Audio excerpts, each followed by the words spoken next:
Shalom Yasharala, Kal Halayim La YAHAWAH Ba'Hashem Yahawashi Ba'Hashem QADASH.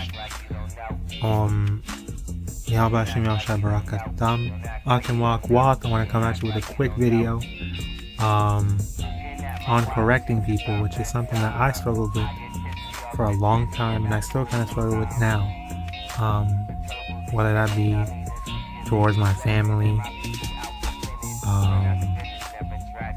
anybody, friends, doesn't matter who, extended family, so basically you just need to just correct them. When you see them doing something wrong, even in the world they tell you, if you stand idly by while something bad is going on, as if you approve of it. So if your mom or your brother or sister or dad is doing something wrong, if they're working on the Sabbath and you know that it's wrong to work on the Sabbath, that breaks the Sabbath, you need to tell them, hey, probably shouldn't be doing that. Don't do that right now. This is the Sabbath. If they don't want to listen to you, tell them again. If they don't, tell them again. If they don't, then leave them alone. Three strikes are out. Just do that. You don't even need to do that. That's just something that I do. And sometimes with my family, we gotta keep reminding each other things. So, well, that's just me. But within Yasharala, within everyone, you should tell everyone about this truth. Everyone, even heathens. Tell them, warn them of their judgment that's coming towards them. Their best bet is to either get down and subject themselves under you. Freaking, that'd be crazy if we had people that would be willing to serve us and work and give us their money. But their best bet is just enjoy the kingdom. Enjoy their kingdom, enjoy freaking YOLO, living their best life, quote unquote. But their best bet would be to serve us and just worship the Most High, YAHAWAH, and keep all His commandments. But these heathens are, most likely not going to do that. But anyway, you're supposed to warn your family, warn your friends, warn anyone, alright, of their judgment. If you got a gay sibling, the Most High, according to this law, don't do that. And it's harming yourself when, your body is the temple of God. And you're defiling the temple of God like that, the Most High is not dealing with you. And then, it might be something that they don't know. Maybe they didn't know that they couldn't use a microwave on the Sabbath or the oven. And just correct them, and then they're good. But don't, think about anything that we do in this truth. Don't think about your own feelings, because I thought about my feelings too much. I'm like, it's so awkward. I'm the youngest, so I'm like, telling the oldest or the older people what to do and all that, and I don't want to hurt their feelings or whatever. I'm always thinking I always thought that way. And it's not about us. It's not about what we're comfortable with. It's not about what we want. It doesn't matter what we think. Alright? We can't make excuses not to correct people. By that logic, what's the point in telling anyone anything, since they'll just they'll just get offended, or you're worried that you might, lose their friendship, or they might shun you. It doesn't matter what they think. It doesn't matter what you think, and we don't know the outcome. They might not listen, but it doesn't matter. That's not for us to even bother with. What's the point in telling anyone anything if they're just gonna do what they want regardless? You know what I mean? Why is the Most High even bothering to show us this truth? Plus there's really no free will. You just warn who you warn. You just warn everyone, and whoever is meant to get this truth and receive it sincerely, then boom, that's it. But we don't know. That's not for us to make that judgment call. So everything is just for us to do the righteous thing, to do what the Most High told us to do, and He knows the outcome. We don't, but it doesn't matter. The outcome doesn't matter. We just do what we're supposed to do. Of course, we use wisdom and discernment. There's a time and place for everything. But for the most part, when we're correcting people or warning people, then we just do it because we're supposed to. And if you're not right, you're wrong. If you're not wrong, you're right. So if they're wrong, they're not right, they need to be corrected. Alright? And that's what love is. Because if you don't correct your brother, there's a verse on this that if you see your brother doing wrong and you don't correct him, you hate him. You might as well hate him. If he's smoking weed or smoking cigarettes or whatever, you know that he's messing up his lungs. He's drinking, he's messing up his liver. Being gay, he's messing up his body. I don't even want to think about that. So, you know he's harming himself. He's slowly killing himself. Which everything in this society slowly kills us. So we need to break away from these people. Break away from this society. Do your own thing. Be as healthy as you can be. Get some exercise every now and then. Stretch every day, every night. Do what you need to do. Take care of yourself. And spread that for other brothers and sisters to see. And that's true love, because you want everyone to be, well, Israel, you want those that the Most High loves, you know. Well, you should warn heathens too, because you never know who might be Israel. So, you never know.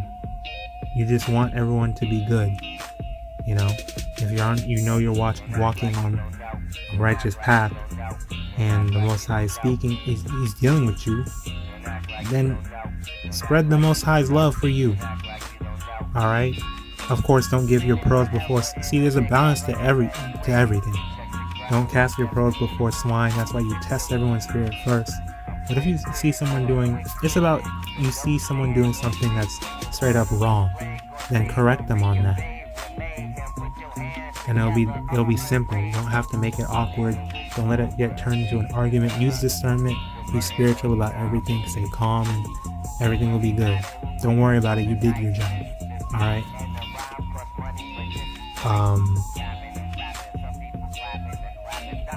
You just get the blood off your hands. Like if you lead a horse, that saying, you can lead the horse to water, but you can't make it drink.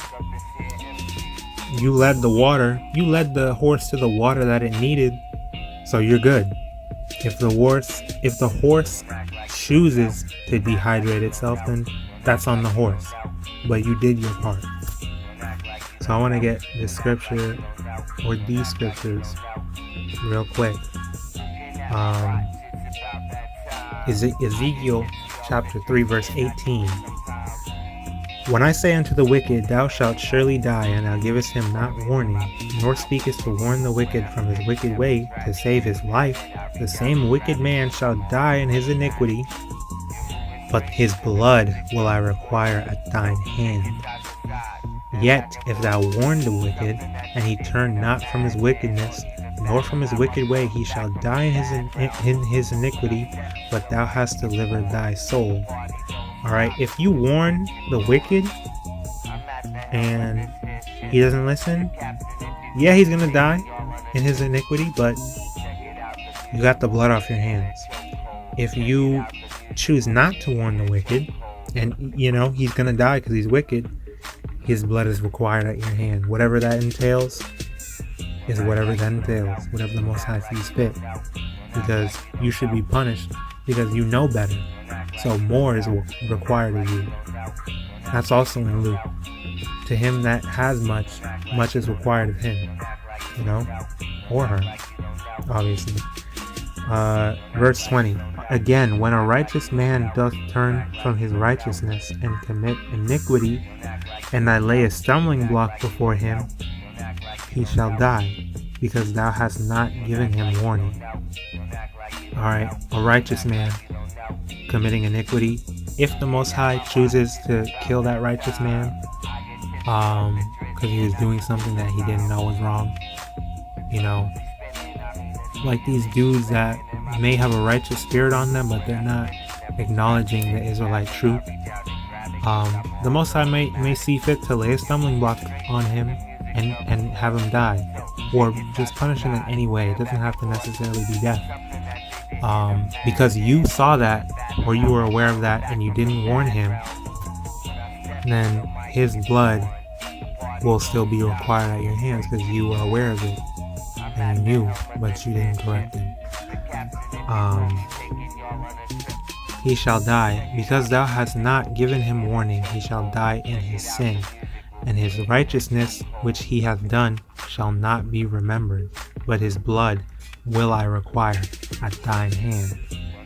Nevertheless, if thou warn the righteous man, that the righteous sin not, and he doth not sin, he shall surely live, because he is warned. Also thou hast delivered thy soul. Alright. Also Matthew chapter 10 verse, or let me see, Matthew chapter 10 verse 32. Whosoever therefore shall confess me before men, him will I confess also before my Father which is in heaven. But whosoever shall deny me before men, him will I also deny before my Father which is in heaven. Alright, that goes into if you're ashamed of correcting someone, or you know, you want to act like, those of you that want to act like, you know, like this is just some little hobby and not a way of life and your culture and your heritage. Alright, if you're ashamed or you want to cower away when the opportunity arises for you to correct someone according to righteousness of the Lord, of the Most High, B'Hashem Yahawashi, then you can go ahead and get denied as well. You want to deny Yahawah B'Hashem Yahawashi, Yahawah B'Hashem Yahawashi will deny you. Alright?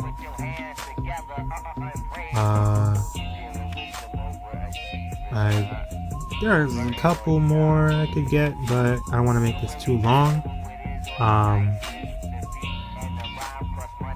Well, let's just get it real quick. Mark chapter 8 verse 34. Let's get into it.